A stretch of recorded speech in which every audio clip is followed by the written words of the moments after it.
எனக்கு எவ்வளோ வெள்ளை முடி இருக்குது பாருங்கள். இந்த வெள்ளை முடியை அரை மணி நேரத்தில் எவ்வளோ கருன்னு மாற்றிருக்கேன் பாருங்கள்.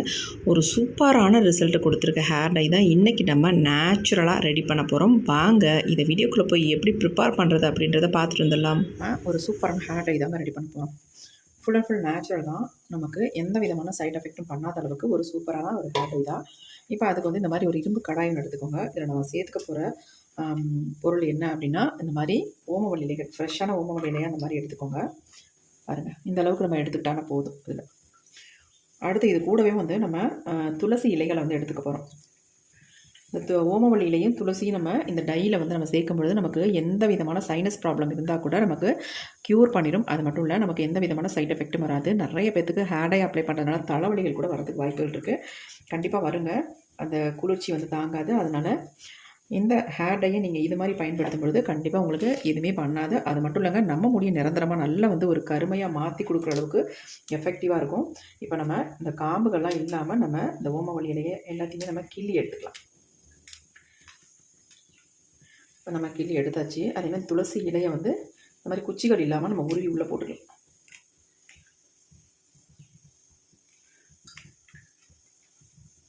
நீங்கள் முழுசாக கூட போட்டுக்கலாம். அப்படி இல்லைன்னா இந்த மாதிரி உருவிட்டு இலைகளாக நீங்கள் ஆட் பண்ணிக்கலாம். ரெண்டுமே ஒரு கைப்பிடி அளவுக்கு, அதாவது ஓமவல்லி இலையும் நல்லா ஒரு கைப்பிடி அளவுக்கு வரணும்.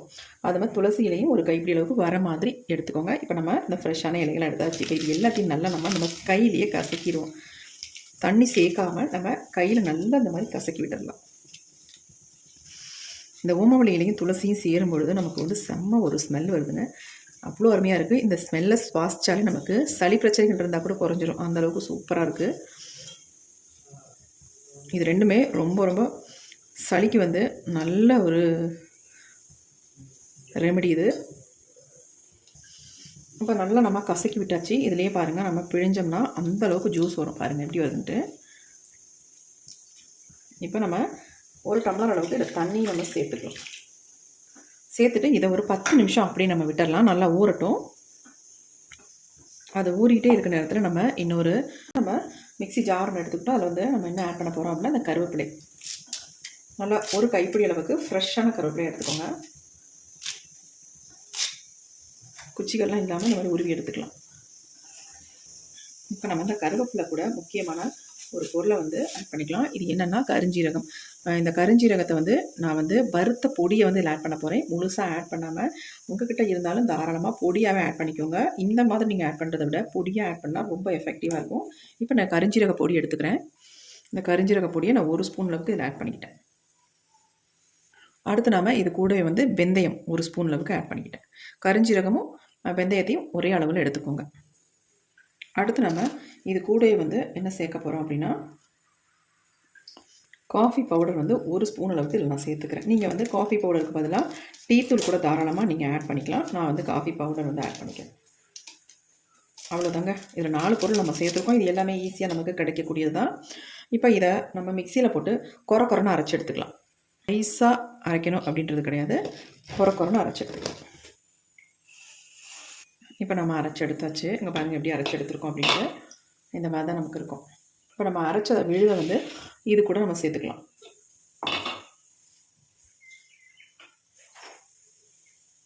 இந்த டைக்கு இந்த டிகாஷன் ரொம்ப ரொம்ப முக்கியங்க. இது எல்லாத்தையுமே நம்ம இதை உள்ளே வந்து ஆட் பண்ணிடலாம். அந்த டிகாஷனோட கலர் நமக்கு எப்படி வரும்னு பாருங்கள். ஏன் இந்த மாதிரி நமக்கு வந்து ஒரு நல்ல கலர் கிடைக்கும் அப்படின்னா, ஆல்ரெடி நம்ம இரும்பு கடாயில் இதை வந்து பயன்படுத்துகிறோம். இதில் வந்து கருவேப்பிலையும் சேர்க்குறோம். இதுவும் நம்ம முடிக்கு நல்ல ஒரு கருமையை தரக்கூடியது தான். கருஞ்சீரக பொடி சேர்த்துருக்கோம். இப்போ நம்ம எல்லாத்தையுமே ஆட் பண்ணியாச்சு. இப்போ நம்ம அடுப்பில் வச்சு நல்லா இதை கொதிக்க வச்சு எடுக்க போகிறோம். என் கையிலேயே பாருங்கள் எந்த அளவுக்கு இந்த மிக்ஸி ஜாரில் அரைச்சதே எப்படி ஒட்டுது பாருங்கள். எப்படி பிளாக் கலரில் நமக்கு கிடைக்கிது பாருங்கள். இந்த காஃபி பவுடரும் கருஞ்சீரக பொடியும் சேரும் பொழுது நல்ல வந்து ஒரு கலர் வந்து பிளாக் கலரில் கிடைக்கும். பாருங்கள் எப்படி இருக்குன்ட்டு. இப்போ நம்ம இதை கொதிக்க வச்சு எடுத்தோம்னா டார்க் பிளாக் கலரில் நமக்கு இந்த டிகாஷன் கிடைக்கும். பண்ணி வச்சுருக்க இந்த இரும்பு கடாயை வந்து நம்ம அடுப்பில் வச்சிடலாம். ஸ்டவ்வையும் ஆன் பண்ணிட்டோம். இது நல்லா கொதிக்கட்டும். கொதிக்க இன்னும் வந்து கலர் நமக்கு சூப்பராக சேஞ்ச் ஆகி நல்ல ஒரு டார்க் பிளாக் கலரில் நமக்கு கிடைக்கும். நம்ம சேர்த்துருக்க பொருள்கள் எல்லாமே நல்லா ஒரு பிளாக் கலரில் மாறிடும் பாருங்கள். இன்னும் கொஞ்சம் நேரத்தில் நல்லா ஒரு 2 மினிட்ஸ் கிட்ட நல்லா கொதிக்க வச்சுக்கலாம்.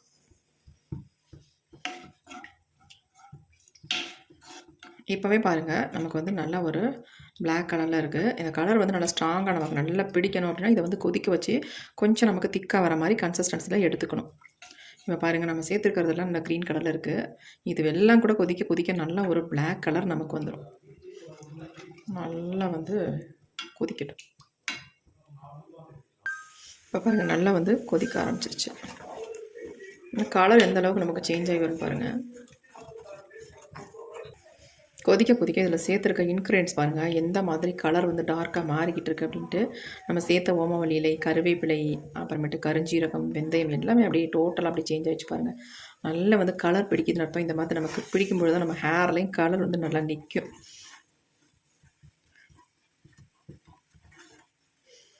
நீங்கள் அரைச்சி போடுறதுக்கு பதிலாக டைரெக்டாக பயன்படுத்தலாம். ஆனால் இந்த அளவுக்கு நமக்கு வந்து ஒரு ரிசல்ட் வந்து கிடைக்காது. அதுக்காக தான் நம்ம இதை வந்து அரைச்சிட்டு நம்ம இதை ஆட் பண்ணுறது. இப்போ பாருங்கள் நல்லா கொதிச்சு நமக்கு ஒரு திக்கான கன்சிஸ்டன்சிக்கு வந்துருச்சு. இப்போ நம்ம வந்து ஸ்டவ்வை ஆஃப் பண்ணிடலாம். இதனுடைய கலர் மட்டும் பார்த்துக்கோங்க எப்படி இருக்குன்னு, எந்த மாதிரி நமக்கு வந்திருக்கு இந்த டிகாஷன் பாருங்கள். இப்போ இது நல்லா கொஞ்சம் ஆறுனதுக்கப்புறம் இதை வடிகட்டி நம்ம எடுத்துக்கலாம். இப்போ நமக்கு நல்லா ஆறிடுச்சு. நம்ம இதை ஃபில்டர் பண்ணுறதுக்கு இந்த மாதிரி ஒரு பவுல் ஒன்று எடுத்துக்கலாம். அதை வந்து இந்த மாதிரி ஃபில்டர் பண்ணிக்கலாம் எல்லாத்தையும்.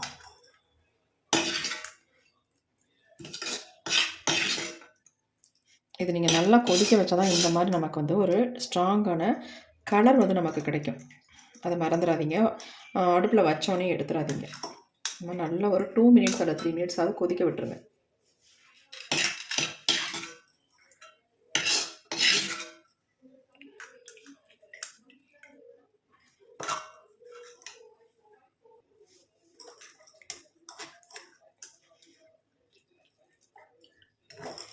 நல்லா அந்த மாதிரி ப்ரெஸ் பண்ணி விட்டோம்னா எல்லாம் வடிஞ்சு வந்துடும்.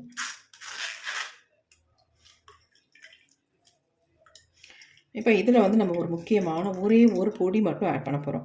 வேறு எதுவுமே இல்லைங்க. அந்த ஒரு பொடி மட்டும் நமக்கு போதும்.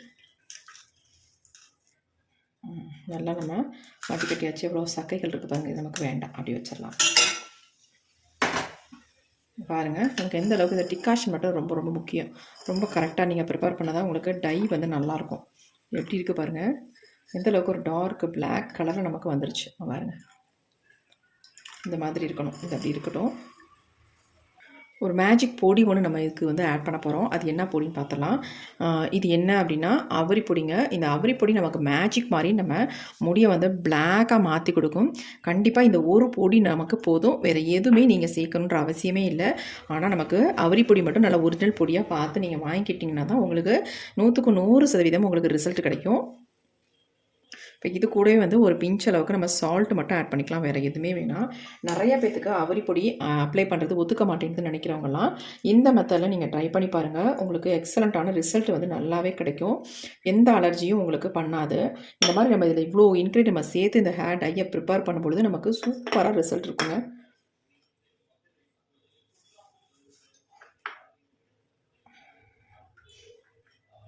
நீங்கள் கேட்கலாம், அக்கா இதில் மருதாணி பொடி ஆட் பண்ணிக்கலாமான்ட்டு. கண்டிப்பாக தேவையே இல்லை. மருதாணியை விட இதுதான் உங்களுக்கு நல்ல ரிசல்ட்டு. பிளாக் கலரில் டக்குன்னு ஒரே டைம்லேயே மாற்றி கொடுக்கக்கூடியது. அதனால் இதை மட்டுமே நீங்கள் பயன்படுத்தினா போதும். அப்படி உங்களுக்கு அவரி வேணாம்னு நினைக்கிறவங்க மருதாணியை கூட நீங்கள் அவரிக்கு பதிலாக யூஸ் பண்ணி உங்கள் ஹேரில் அப்ளை பண்ணிக்கலாம். அப்போ அப்ளை பண்ணும்பொழுது உங்களுக்கு லைட்டாக செம்பட்ட கலர் இருக்க தான் செய்யும். ஏன்னா மருதாணி யூஸ் பண்ணும்பொழுது. அதுவே நீங்கள் அவரி யூஸ் பண்ணும்பொழுது நல்லா வந்து ஒரு கருமை நிறம் உங்களுக்கு கிடைக்கும். நீங்கள் பாருங்கள் நம்ம மிக்ஸ் பண்ணிட்டோம். ஆனால் என்ன மாதிரி நமக்கு கலர் கிடச்சிருக்கு பாருங்கள். க்ரீன் ஷேடோவும் இல்லை, நல்ல ஒரு டார்க் பிளாக் கலரில் நமக்கு மாறி இருக்கு பாருங்கள். கட்டிகள் இல்லாமல் நல்லா வந்து கலந்து விட்டணும்.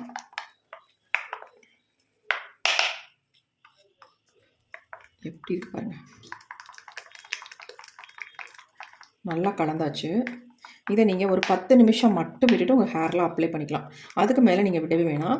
ஏன்னா இது நல்லா ஆக்டிவேட் ஆகிறதுக்காக தான் நம்ம இந்த மாதிரி, ஏன்னா சால்ட்லாம் ஆட் பண்ணியிருக்கோம்ல, அதனால் ஒரு 10 நிமிஷம் மட்டும் ஒரு ஏர் டைட் டப்பாவில் போட்டு நம்ம இதை ஸ்டோர் மூடி வச்சுக்கலாம். வச்சுட்டு அதுக்கப்புறமேட்டு நம்ம ஹேரில் எடுத்து அப்ளை பண்ணிக்கலாம். பாதி நேரம் அதனுடைய டையை வந்து இதில் வெளிவிடணும். ஒரு 10 நிமிஷம் இதில் வெளிவிடணும். 10 நிமிஷம் நம்ம தலையில் அந்த டை வந்து வெளியே வந்தால் தான் நமக்கு வந்து கலர் வந்து நல்லா சூப்பராக பிடிக்கும். ஒரு 10 நிமிஷம் விட்டிங்கன்னா அது 5 நிமிஷம் வந்து டப்பாவில் வச்சுட்டு 5 நிமிஷம் நம்ம ஹேரில் ஃபுல்லாக அப்ளை பண்ணிட்டுடலாம். எப்படி இருக்குது பாருங்கள். நல்லா இது வந்து நல்லா ஒரு ஏர்டைட் கண்டெய்னரில் நம்ம போட்டு மூடி வச்சிடலாம். இப்போ நம்ம ஸ்பூனில் இருக்கிறதெல்லாம் எடுத்துடலாம். எடுத்துகிட்டு இதை வந்து அப்படியே நம்ம டப்பியில் போட்டு மூடி வச்சாலும் சரி, அல்லது நல்லா ஏதாவது கவர் போட்டு ஏர் டைட்டாக நம்ம இதை க்ளோஸ் பண்ணி வச்சாலும் போதும். இப்போ நான் நல்ல ஒரு கவர் போட்டு ஏர் டைட்டாக இதை வந்து க்ளோஸ் பண்ணி வைக்க போகிறேன். ஒரு 10 நிமிஷம் மட்டும் வச்சுட்டு நம்ம ஹேரில் ஃபுல்லாக எடுத்து அப்ளை பண்ணிக்கலாம். இந்த மாதிரி ஏதாவது கவர் இருந்தால் எடுத்துக்கோங்க. இந்த மாதிரி போட்டு நம்ம டைட்டாக ஒரு ரப்பர் பேண்டோ அல்லது இந்த மாதிரி நல்லா முறுக்கி விட்டு அப்படி வச்சிட்டிங்கன்னா ஒரு 10 நிமிஷம் மட்டும் தானே வைக்க போகிறோம். நல்லா க்ளோஸ் பண்ணி வச்சிடலாம். காற்று மட்டும் உள்ளே போகக்கூடாது. அந்த மாதிரி நம்ம இதை அப்படி வச்சிடணும். அப்படி இருக்கட்டும் ஒரு 10 நிமிஷம் மட்டும். இப்போ நமக்கு 10 நிமிஷம் ஆயிடுச்சு. நம்ம எடுத்து இதை ஓப்பன் பண்ணி பார்க்கலாம். எப்படி இருக்குது பாருங்கள். நல்ல ஒரு டார்க் பிளாக் கலரில் இருக்குது.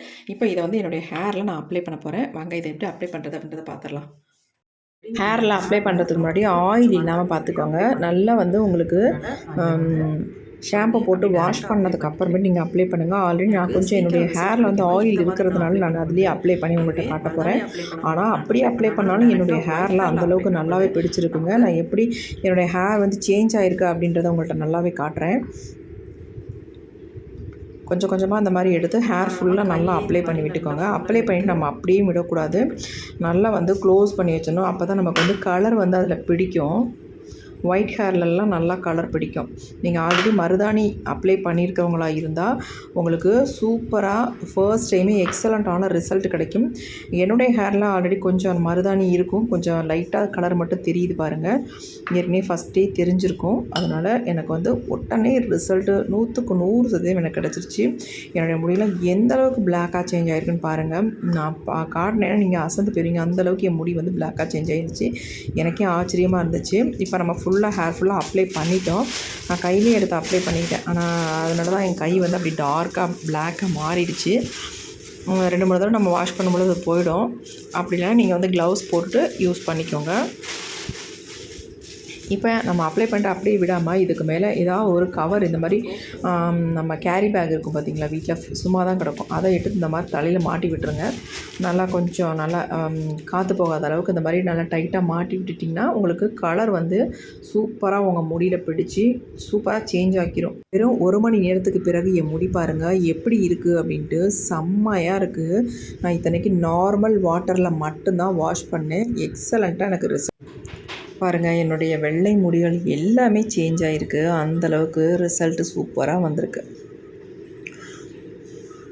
ஹேரை வந்து நல்லா ட்ரை பண்ணிடுங்க. அதுக்கப்புறமேட்டு உங்களுக்கு அப்படி ஒரு அன்ஈஸியாக ஃபீலாக இருந்தால் ஒரு 2 நாள் விட்டுருங்க. அப்போ தான் நமக்கு கலர் வந்து முடியிலேருந்து போகவே போகாது.